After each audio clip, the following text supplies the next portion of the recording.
नमस्कार, मेरा नाम है अमित श्रीवास्तव और आप देख रहे हैं लोकवाणी। इस चैनल को सब्सक्राइब कर लीजिए और नोटिफिकेशन का बटन ऑल दबा दीजिए। आज हम बात करेंगे कि कैसे भारतीय जनता पार्टी, बीजेपी और वामपंथियों में गठबंधन हो गया है। एक बिल्कुल नया और बेहतरीन एग्जाम्पल मिला है जिससे यह तय है कि भारतीय जनता पार्टी और राष्ट्रवादियों और जनसंघ, राष्ट्रीय स्वयंसेवक संघ आरएसएस और वामपंथियों में गठबंधन हो गया है। क्योंकि जो कथित किसान 26 जनवरी से पहले किसान कहला रहे थे और 26 जनवरी को जब ये कथित किसान खालिस्तानी अपने खालिस्तानी के रूप में आए और तिरंगा का अपमान किया और लाल किले पे चढ़कर खालिस्तान का झंडा फहरा दिए, उस दिन इन्हें बीजेपी का आदमी, बीजेपी का वर्कर, आरएसएस के संघसेवक बताया जा रहा था। और जब पुलिस ने कार्रवाई करनी शुरू की, 122 लोगों को गिरफ्तार किया गया। उसके बाद ये लेफ्ट लिबरल गैंग के तमाम लंपट वामपंथी साहित्यकार, इतिहासकार, पत्रकार, एक्टिविस्ट ये सामने आ गए कि इन दोषियों को, ये जो 122 लोग गिरफ्तार किए गए हैं, इनको छोड़ दिया जाए। यानी जो जिसे ये भारतीय जनता पार्टी के कार्यकर्ता बता रहे थे और तमाम तथ्य दे रहे थे, तर्क दे रहे थे और सबूत दे रहे थे योगेंद्र यादव जैसे व्यक्ति कि भारतीय जनता पार्टी के ही कार्यकर्ताओं ने लाल किले पे हमला किया, तिरंगे का अपमान किया और वहां खालिस्तान का झंडा फहरा दिया, उनकी रिहाई के लिए आज यही योगेंद्र यादव, यही वामपंथी लंपट मांग कर रहे हैं। तो क्या इसे समझा जाए कि ये भारतीय जनता पार्टी के समर्थन में आ गए हैं योगेंद्र यादव? क्या कोई गठजोड़ सामने आ गया है भारतीय जनता पार्टी का और आरएसएस का और राष्ट्रवादियों का वामपंथियों के साथ? ऐसा नहीं है, क्योंकि समय समय पर ये लोग अपने आप को एक पक्ष के साथ रखते हैं और सामने वालों को भारतीय जनता पार्टी या आरएसएस या विश्व हिंदू परिषद या तमाम वैसे जो राष्ट्रवादी समूह है उनका आदमी बता देते हैं। इनका बस चले तो ये विवेकानंद को भी वामपंथ से जोड़ दे, हालांकि उनके तन पे जो भगवा कपड़ा है ये उसे रोक देता है। जैसे कि इन लोगों ने सुभाष चंद्र बोस और भगत सिंह को भी वामपंथी बता दिया और तमाम तथ्यों के आधार पर लोगों ने अब इस झूठ से अपने आप को विमुख कर लिया और लोग मान लिए कि भगत सिंह और सुभाष चंद्र बोस जैसे व्यक्ति कभी वामपंथी हो ही नहीं सकते हैं। दूसरा विषय जो आएगा कि आज ट्विटर ने क्यों 250 अकाउंट को बैन कर दिया। दरअसल आपने देखा होगा कि तांडव वेब सीरीज के समय भारतीय जनमानस का जो उबार था, जो गुस्सा था कि ट्विटर पर ट्रेंड करने लगा, मोदी सरकार के ही मंत्री प्रकाश जावड़ेकर इस्तीफा दो।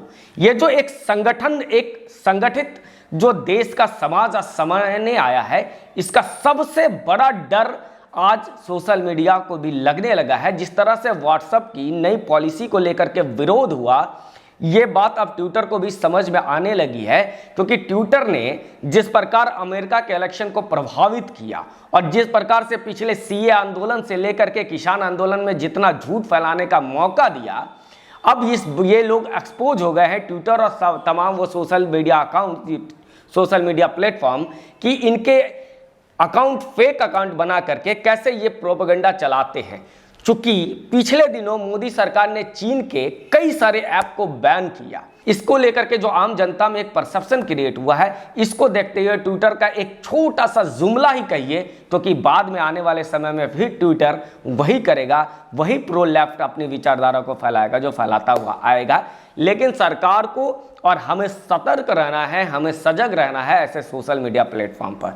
और अब तीसरी बात जिसे हम फेक न्यूज़ कहते हैं, दरअसल ये वामपंथियों का फेक न्यूज़ नहीं है, यह उनके अल्प ज्ञान का परिचय है। हम बार बार ये सोचते हैं कि यह अफवाह फैलाया जाता है, यह फेक न्यूज़ चलाया जाता है कि राष्ट्रपति भवन में सुभाष चंद्र बोस की तस्वीर भी यदि लगती है तो उसे फिल्म एक्टर का तस्वीर बता दिया जाता है। हम ये अफवाह फैला देते हैं, देखते हैं, अब इनको अफवाह फैलाते हुए देखते हैं कि ये सीए से भारत के मुसलमानों की नागरिकता चली जाएगी, किसानों की ज़मीन छीन ली जाएगी, या कल ही बजट के आने के साथ ही ऐसा फैलाया गया कि पेट्रोल और डीजल के दाम महंगे हो जाएंगे जिसके कारण महंगाई बढ़ेगी। दरअसल ये प्रोपेगेंडा नहीं है, ये फेक न्यूज़ नहीं है, ये इनका अल्प ज्ञान है जो एक प्रो लेफ्ट या अल्ट्रा लेफ्ट या लेफ्ट या वामपंथ के जितने भी आप नाम दे दें, इन सारे विचारधारा के जितने भी लोग हैं, इनका एक सबसे बढ़िया परिचय यही है कि ये अल्पज्ञानी हैं, क्योंकि इनकी जो पढ़ाई है, दरअसल ये पढ़ाई, ये शिक्षा नहीं है, ये दीक्षा है।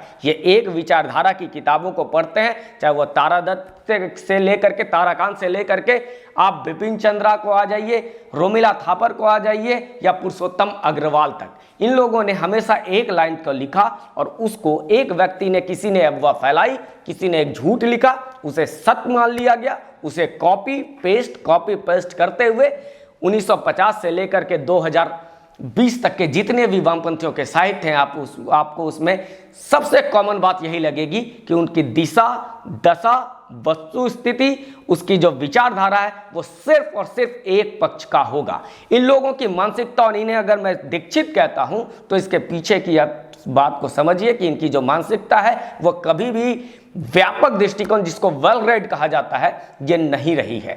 क्योंकि आपको एक उदाहरण के साथ मैं बताता हूं। आपने देखा होगा एनडीटीवी के रवीश कुमार को, वो अक्सर कहा करते हैं कि आप टीवी चैनल्स को मत देखिए, और फिर अपने ही टीवी चैनल के ऐड में वो सामने आकर के खड़े हो जाते हैं और कहते हैं कि एनडीटीवी को देखिए क्योंकि हम सीरियस जर्नलिज्म करते हैं। यह सबसे बड़ा सबूत है कि ये हमेशा से ऐसे लोग जो कभी भी, जिसको वेल रेड, जिसे बुद्धिजीवी कहा जाता है, दरअसल वो एक विचारधारा के अधीन है। उनकी पढ़ाई शिक्षा न होकर के दीक्षा है, जो अपने वामपंथी साहित्यकारों, इतिहासकारों के माध्यम से पीढ़ी दर पीढ़ी चलती हुई आ रही है। अब एक और उदाहरण मैं देता हूं।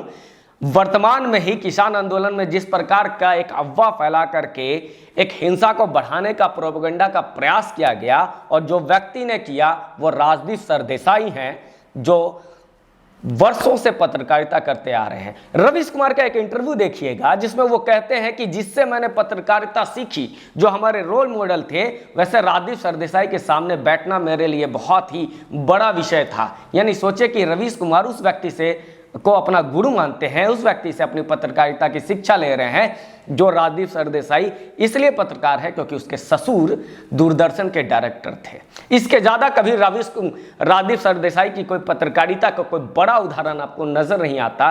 तो इस बात को आप समझ सकते हैं कि कैसे ये लोग एक दूसरे की अल्प ज्ञान को समीक्षा द्वारा, एक दूसरे के अल्प ज्ञान को इंडोर्स करते हुए बड़ा बनाते हैं, और जबकि ये लोग खुद अल्पज्ञानी होते हैं। अगर इसका दूसरा उदाहरण देखा जाए तो क्या इस देश में सुभाष चंद्र बोस की फोटो को, सुभाष चंद्र बोस की तस्वीर को कोई नहीं जानने वाला होगा? दरअसल भारत के, हिंदुस्तान का एक एक बच्चा जानता है कि सुभाष चंद्र बोस की तस्वीर कैसी थी और उस पर बनाई गई फिल्म के एक्टर की तस्वीर कैसे थी। दरअसल ये वामपंथी जिन्हें सिर्फ और सिर्फ दीक्षा लेना आया, और जिन्होंने सिर्फ दीक्षा ही लिया, वो हमेशा से जवाहरलाल नेहरू, इंदिरा गांधी और उनके बच्चे और उनके होने वाले बच्चों के आगे पीछे घूमने वाले पत्रकारों को ये कहां से पता चलेगा कि सुभाष चंद्र बोस की फोटो कहां है? ये इनका सबसे अच्छा प्रमाण है इनके अल्प ज्ञान का, कि कैसे इन्हें पता नहीं होता है कि सुभाष चंद्र बोस की असली तस्वीर क्या है। दूसरा एक प्रमाणिक तथ्य जो बजट के सामने आया कि सेस लगाया जा रहा है बजट में पेट्रोल और डीजल पर, और उस सेस को कृषि के इंफ्रास्ट्रक्चर में लगाया जाएगा। लेकिन ये अल्पज्ञानियों को ये पता नहीं था, उन्हें लगा कि सेस लगाया जाएगा तो वो एक अलग से टैक्स लगेगा, जबकि बजट में ये लिखा हुआ था कि जो कस्टम ड्यूटीज है उसमें से जितना हिस्सेदारी कम की जाएगी उतना सेस लगाया जाएगा। यानी जो पूरा का पूरा पैसा कस्टम के हिसाब के माध्यम से भारत के बजट में जा रहा था, उसका एक हिस्सा सीधा कृषि इंफ्रास्ट्रक्चर के हिस्से में आएगा। यानी कृषि पे के इंफ्रास्ट्रक्चर पे काम करने के लिए एक पैसा अलाउड किया गया है। लेकिन इन लोगों को हमेशा से आदत रही है कि इनकी बातें, अगर जो बातें इनको सुननी है, जो बातें इनको पढ़नी है, यदि इनके पक्ष का, इनके विचारधारा का व्यक्ति हो तभी ये पढ़ते हैं, वरना नहीं पढ़ते हैं। इन अल्पज्ञानियों को ये समझ में नहीं आया कि कस्टम ड्यूटी और सेस में क्या अंतर होता है। ये सबसे बड़ा प्रमाण, दो प्रमाण मैंने आपको दिया जिसके आधार पर मैं बता सकता हूं, जिसे हम और आप फेक न्यूज कर रहे हैं। दरअसल ये इनका अल्प ज्ञान है, जिसे हम लोगों को आज तक बुद्धिजीवी बना करके प्रस्तुत किया गया। दरअसल वे लोग दीक्षित हैं, वे अल्प ज्ञानी हैं। बने रहिए हमारे साथ और देखते रहिए लोकवाणी। नमस्ते।